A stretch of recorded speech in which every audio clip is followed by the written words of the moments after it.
kurang budaya mendengarkan Iya, gitu ya. Iya, betul.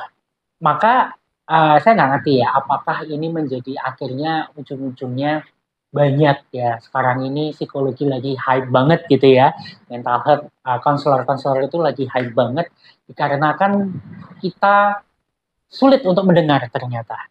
Dan memang apalagi terutama kita yang ada berada di Indonesia begitu ya, yang at least lebih, kalau saya lihat literasinya masih belum. Jadi bukan kurang ya, tetapi masih belum. Jadi artinya suatu saat literasinya akan baik gitu ya. Amin.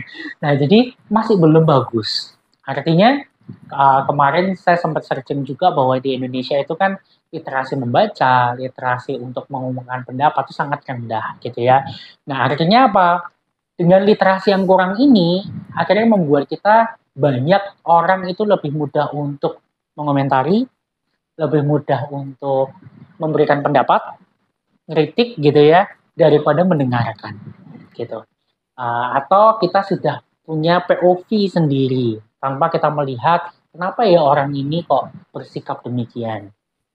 Katakanlah nggak usah jauh-jauh lah ke orang tua kita lah gitu ya. Wah, orang tua saya toksik misalkan gitu ya. Misal biasanya kalau Gen Z kan begitu. Stage parent. Stage parents gitu ya. Nah, tapi kita sebagai anak kita memang oke lah kalau POV anak boleh lah kita ngomong seperti itu. Tapi bagaimana kita punya POV sebagai orang tua. Nah, itu yang mungkin belum banyak di Indonesia. Artinya masih berstandarkan POV kita. Ya, karena apa ya?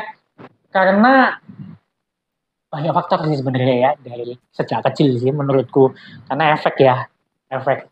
Semoga kedepannya ketika mungkin kayak tadi ngomongin tentang seminar, tentang workshop dan sebagainya, kok susah ya mendengarkannya, kok susah ya butuh pelan-pelan sih, pelan-pelan. Salah satunya ya tadi ya sejak kecil sudah terbiasa untuk uh, tidak dibiasakan untuk mendengarkan, tidak dibiasakan untuk menghargai karya orang lain dan sebagainya begitu. Nah, itu perlu untuk kita dari pendidikan ya, dari orang tua. Kalau saya lihat juga mungkin dari faktor keluarga juga berpengaruh. Kesiapan pernikahan.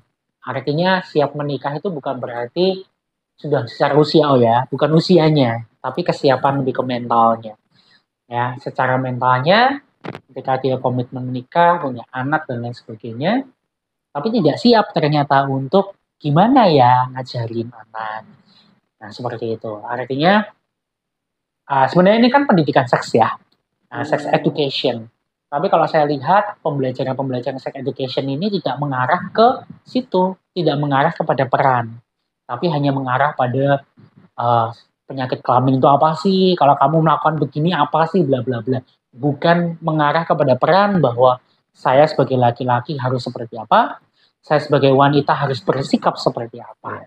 Nah, itu sejak kecil belum diajarin gitu loh.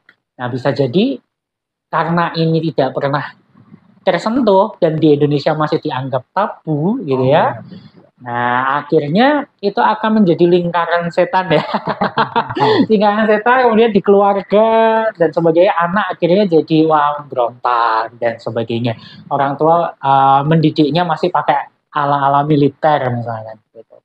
Akhirnya ya anaknya jadinya nggak mau dengerin, berontak dan sebagainya. Banyak faktor sih sebenarnya. Kalau ngomongin tentang itu ya, banyak faktor.